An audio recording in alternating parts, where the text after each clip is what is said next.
నెల్లూరు నగరంలోని ఓ ప్రాంతంలో గంగినేని శ్రీహరి నాయుడు ఇంట్లో ఆఫీస్ నిమిత్తం అద్దెకి చేరామని, సదరు వ్యక్తి అతని కుటుంబ సభ్యులు నాతో నమ్మకంగా ఉంటూ తన కుమారుడు అమెరికాలో ఉద్యోగం, తన కుమార్తె గవర్నమెంట్ స్కూల్ టీచర్ అని నమ్మించి కొంత సొమ్ము అప్పుగా కావాలని అడగ్గా నేను నమ్మి నా దగ్గరున్న కొంత సొమ్మును అదే విధంగా అప్పు చేసి మరికొంత సొమ్మును వారికి ఇచ్చానని, ఆ సొమ్మును తిరిగి అడిగినందుకు నాపై తప్పుడు ఆరోపణలు చేస్తూ బెదిరిస్తున్నారని, వారి నుంచి నాకు ప్రాణహాని ఉందని సంబంధిత అధికారులు విచారణ జరిపి న్యాయం చేయాలని కల్లూరి లక్ష్మీరెడ్డి కోరారు.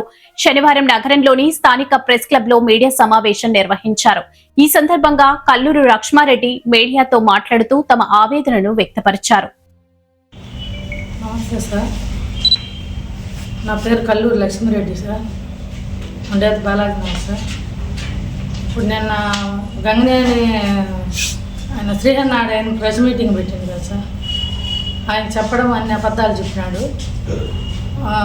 యంగర్స్వామి అనేది యంగర్స్వామి మోసం చేసిండు. ఒకసారి ప్రెస్ మీటింగ్ పెట్టుండాలి. ఆ యంగర్స్వామికి అనేది వాళ్ళ ఇల్లు ఆఫీస్కి ఇచ్చిండు. యంగర్స్వామికి ఇచ్చింది ఆఫీస్కి. దాదాపు 2 సంవత్సరాలు పైన సార్. కానీ అది కోటేశ్వరరావు అని చెప్పి నేను చెప్పిండు. ఆయన పేరు బయట పెట్టలే, యంగర్స్వామి పేరు బయట పెట్టకుండా కోటేశ్వరరావు అని చెప్పిండు. ఆఫీస్కి ఇచ్చి అది నా దగ్గర డబ్బులు నా కొడుకు అమెరికాలో ఇల్లు కట్టిస్తున్నాడు, అమెరికాలో ఉన్నాడు, నువ్వు నా సొంత పెద్ద కూతురివి అని చెప్పి నమ్మపలికిచ్చి నా దగ్గర డబ్బులు తీసుకొని పాన్సర్ నోటు మీద సంతకాలు పెట్టి అన్ని నేను డబ్బులు అడుగుతుంటే యంగర్స్వామి కూడా మోసం చేసిండు. జరిగిపోయిన తర్వాత యంగర్స్వామి మోసం చేసిండు. పెద్దనైనా నాకు డబ్బులు అవసరం ఉండవై నేను అడుగుతూ ఉంటే ఇదిగో ఇస్తాను అదిగో ఇస్తానని చెప్పి నేను డబ్బులు ఒత్తిడి చేయంగా నేను పాన్సర్ నోటు ఇది కోర్టు నోటీసు పంపించిన తర్వాత నేను పంపించిన 4 రోజులకి నా మీద కేసు పెట్టిండు. నాకే డబ్బులు బాయకుండా కేసు పెట్టి ఏంటి పెదనాయన అంటే నాకు మళ్ళీ నోటీసు పంపించి మానసికంగా నన్ను ఇబ్బంది పెట్టి డబ్బులు ఇవ్వకుండా ఆ ఆఫీసు కూడా బలవంతంతో మనుషులు పెట్టి ఇల్లు ఖాళీ చేయించి నన్ను ఆడ ఉంచకుండా వాళ్ళ అల్లుడు నేను లాయర్ని బండా ఏదో వాళ్ళ ఇంటి పేరు శ్రీనివాసరావు, నేను లాయర్ని, నేనేమైనా చేస్తా, ఏ కేసులో అయినా ఇరికిస్తా నిన్ను అని చెప్పి వాళ్ళ పలుకుబడి ఉపయోగించుకొని నన్ను మానసికంగా ఇబ్బంది పెడతా, నా డబ్బులు నాకు ఇవ్వమంటే అడిగినందుకు ఈ రకంగా తప్పుడు కేసులు పెడతా, నన్ను బెదిరిస్తా, నేను డబ్బులు ఇవ్వను, నువ్వేం చేసుకుంటో చేసుకో, నువ్వు నెల్లూరులో ఉంచను, నువ్వు హైదరాబాద్లో ఉంచను, నేను నెల్లూరులో ఉంచను, నీ దిక్కున్న చాటు నువ్వు చెప్పుకో అని చెప్పి ఈ రకంగా నన్ను ఇబ్బందులు పెడతా కొంతమంది మనుషులను పెట్టి బలవంతంతో ఇల్లు ఖాళీ చేయించండి ఆ నుంచి లేకుండా నేను వస్తా పోతున్నాను సార్. డబ్బులు తీసుకున్నారు సార్. డబ్బులు తీసుకొని నన్ను ఈరోజు డబ్బులు అడుగుతున్నందుకు నన్ను మానసికంగా ఇబ్బంది పెట్టడము, నన్ను తిట్టడము, నన్ను ఎవరితంటే వాళ్ళకి ఫోన్లు చెప్పేయడము, ఎట్టంటే అట్ట తిట్టడము, నన్ను ఈ రకంగా ఇబ్బంది పెడుతున్నారు సార్. నిన్న ప్రెస్ మీటింగ్లో ఏందో రక్తం మరకలంట, ఏందో శవం అంట సార్. ఏమన్నా అది అసలు ఏమన్నా ఆ మాటలు అంటారు సార్. అది శవం ఏంది, రక్తం మరకలేంది సార్. ఎవరు తప్పుడు అన్ని ఏందో కాగితాలన్నీ నాకు తెలవకుండా, ఇంటి తాళం ఉంటే ఇంటి తాళం ఆయన దగ్గర ఒకటి పెట్టుకుంటాడు నాకు తెలవకుండా. మేము పోనిచ్చి ఇండ్లు తాళాలు తీసేది అన్నీ ఎత్తుక్కుండేది. ఏందో కాగితాలు తీసుకోండి, ఏంటో కాగితాలు అంటారు, ఏందో ఆడిటర్ అంట, ఏందో కాగితాలు అంట, అవి నాకు తెలవు. అది మేము తీసుకోలేము, అసలు నాకు సంబంధం లేదు. అవి ఏ రకంగా పుట్టించుకున్నారో కాగితాలు, దొంగ కాగితాలన్నీ పుట్టించుకున్నారు సార్.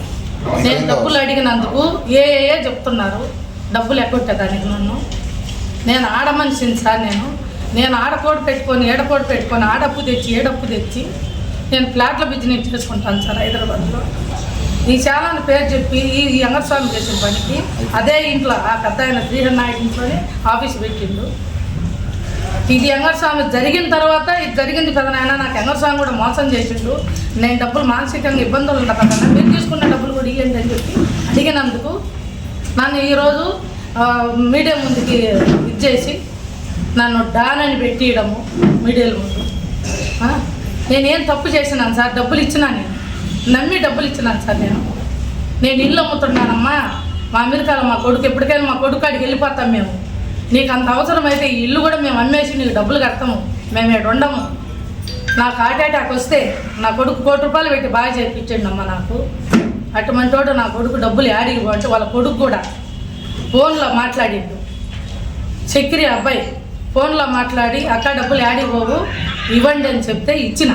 తర్వాత వాళ్ళ అల్లుడు బండా శ్రీనివాసులు, తర్వాత వాళ్ళ కూతురు పద్మశ్రీ, ఈయన శ్రీహన్ నాయుడు భార్య శ్రీహన్ నాయుడు, వీళ్ళు అందరూ 5 మంది కలిసి నీకు మోసగిచ్చి నన్ను మోసగిచ్చి నీకు డబ్బులు యాడికి పోవమని చెప్పి నమ్మపల్లికి నా పెద్ద కూతురి అమ్మనమని చెప్పి నన్ను మోసం చేసి నా దగ్గర ఉన్నాయని తీసుకొని ఈరోజు నేను అప్పుండానని చెప్పేసి కంప్లైంట్ పెట్టి నన్ను ఇబ్బంది పెట్టి నన్ను ఈ రకంగా రోడ్ల మీదకి లాగి సార్ నన్ను మానసికంగా ఈ రకంగా సాగుకు గురి చేస్తున్నారు సార్.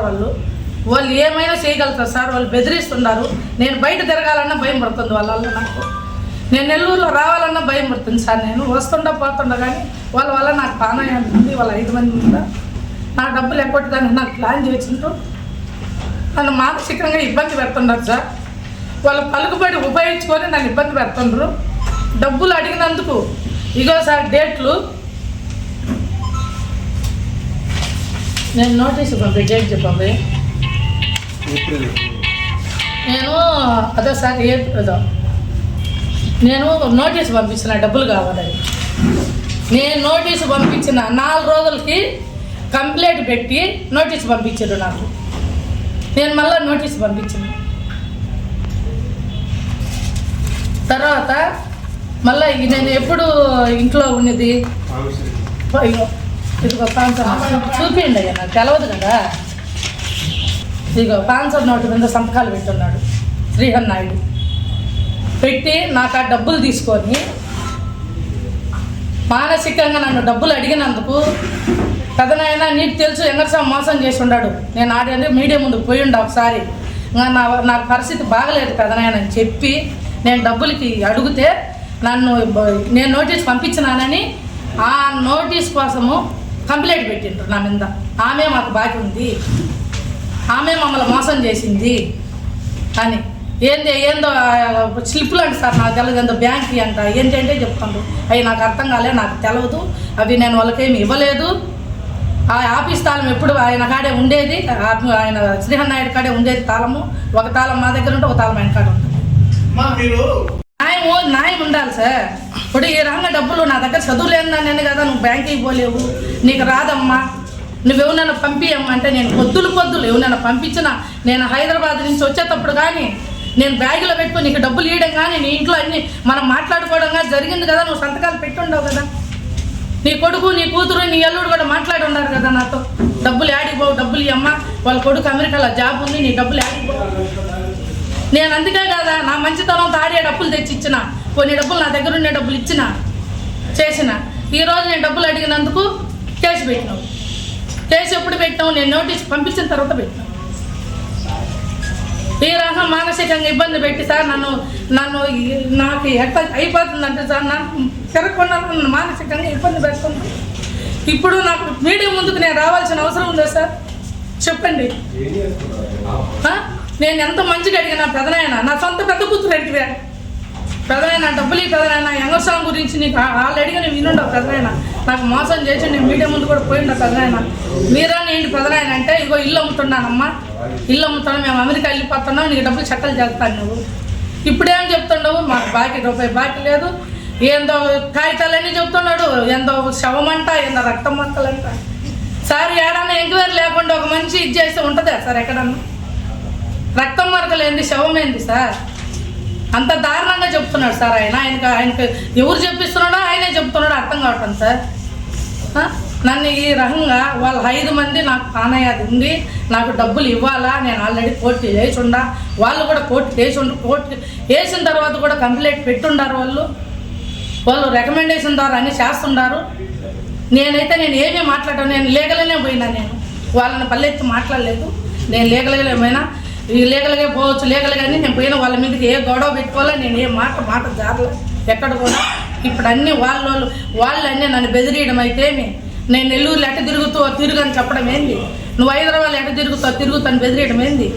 బండా శ్రీనివాసరావు వాళ్ళ అల్లుడు, వాళ్ళ కూతురు వాళ్ళ కొడుకు అమెరికాలో ఉంటే చక్కెరి. ఆ అబ్బాయి అక్కడి నుంచి మనుషులు పెట్టి బెదిరియడం ఈ రకంగా చేస్తుంది సార్. నన్ను నాది ఏ తప్పు లేదు. నా తప్పు ఉంటే నేను ఇంత దూరం రాను. వాస్తవంగా నేను డబ్బులు ఇవ్వాల్సి ఉంటే, నేను వాళ్ళకి బాకీలు ఉండుంటే నేను ఎందుకు అప్పుడే వాళ్ళు నా మీద కంప్లైంట్ పెట్టొచ్చు కదా. నేను నోటీసు పంపించిన తర్వాత ఎందుకు కంప్లైంట్ పెట్టిన వాళ్ళు? ఇన్ని రోజుల నుంచి పెట్టొచ్చు కదా. నాకు డబ్బులు ఇవ్వాలి, ఇగో నా కాడ ఎవిడెన్స్ ఉంది అని చెప్పి పెట్టొచ్చు కదా వాళ్ళు. నాకు ఏ డబ్బులు వేయలేదు, ఏ డబ్బులు తీసుకోలేదు. నాకు డబ్బులు ఇవ్వాల్సింది వాస్తవం. 70 లక్షలు దాకా ఇచ్చుండా, ఆడ 25 లక్షలు దాకా ఇచ్చుండా. నాకు సాక్ష్యాలు ఉండవు. నేను ఇచ్చింది. నేను ఆడ కేసు వేసినా, ఏడ కేసు వేసిన, హైదరాబాద్లో కేసు వేసినా సార్, నెల్లూరులో కేసు వేసినా సార్. నన్ను ఈ రకంగా మానసికంగా ఇబ్బంది పెడుతున్నారు సార్. నన్ను దయచేసి ఏ పెద్ద మనుషులైనా, ఏ గవర్నమెంట్ వాళ్ళైనా కానీ, నేను ఆడ మనిషిని సార్, నాకు న్యాయం చేయండి సార్. నాకు ప్రాణాయాన్ని వల్ల ఉంది, వాళ్ళ వల్ల నేను తిరగలేకుండా సార్, భయపడి. నేను ఆడ మనిషిని సార్, నన్ను మానసికంగా ఇబ్బంది పెడుతున్నాను సార్. నేను ఉద్యోగం పోయేదాన్ని కదా సార్. నేను ఈ రకంగా డానాన్ని కూడా పెడుతున్నాను సార్. మీడియా నేను అట్లా కూడా ఏం మాట్లాడలేదు సార్. డబ్బులు ఇవ్వమని అడిగినట్టు నా బెదిరింపు కాళ్ళు వచ్చినప్పుడు నేను నోటీసు పంపించిన. నా మీద నేను నోటీస్ సార్, నా మీద నోటీస్ ఎప్పుడు వచ్చిందంటే ఉండండి, నేను చెప్పనండి సార్. ఎప్పుడు వచ్చిందంటే కేసు ఎప్పుడు పెట్టిందంటే, నేను నోటీసు పంపించిన 4 రోజులు కేసు పెట్టాను. నాకు డబ్బులు ఇస్తామంటే కేసు పెట్టలేదు సార్.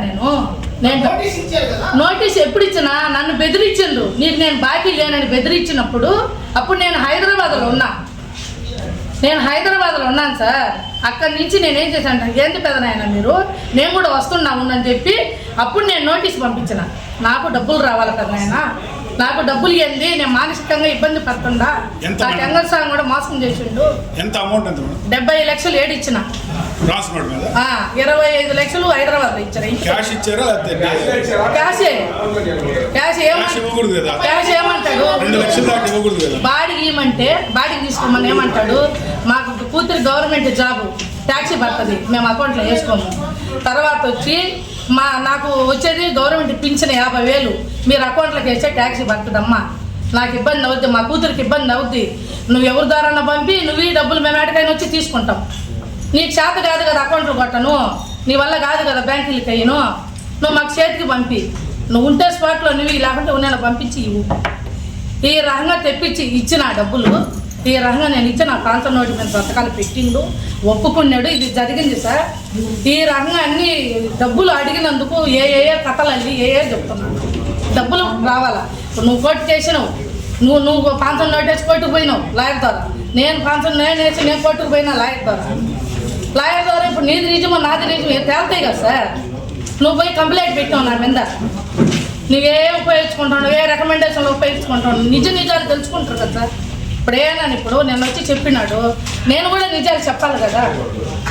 నాకు చదువు రాదు, నీకు అకౌంట్కి నువ్వు బ్యాంకుకి పోలేవమ్మా, మేము తీసుకుంటాం కదా, మేము వస్తాం కదా డబ్బులకి, మీ పిల్లకాయలు ఉండరు కదా పంపి.